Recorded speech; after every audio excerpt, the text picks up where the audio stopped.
So we were talking a little bit before this, and you mentioned one thing, and we're hearing this more and more as we talk to pros. The lifestyle firm that you were just talking about, it's not about doing billable hours, etc. I mean, that's old school mentality, and unfortunately, Yeah. when I say old school, tons of people are still doing that, right? And 100%. lots of firms and things like that. But the world is changing, and even with AI and technology and things like that, people will have to realize that task time is going to be different. The work that you do is still very valuable. It's not about how long it takes you to do that work. And so those are some of the topics that I'd love to talk about, because I know that stuff is really important to you. But let's first talk about that idea of a lifestyle. What does that mean to you exactly? And how did you do that? Yeah, that's a really good question. So everything stemmed from back then and to this day around my schedule, right? So again, 3-year-old at the time when I first launched my firm, they require a lot of attention, a lot of time, obviously. I mean, he was in daycare, so of course during the day was easier. When my daughter came into the picture, it got obviously more complicated. I've got 2 kids, she's a baby, he's 4, she's an infant. And so now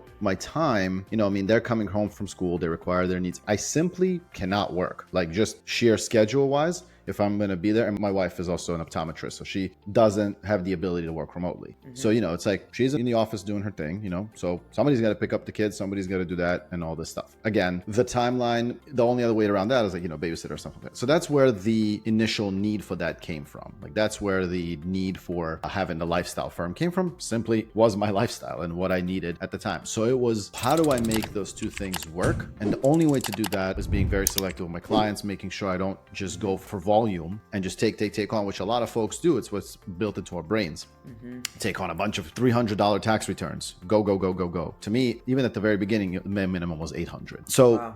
Yeah, and now it's actually $2,000. That's my minimum now. And again, I build those things in place to have the block to that. If you don't want to work with me, that's fine. That's just more time for myself. So hopefully I answer your question.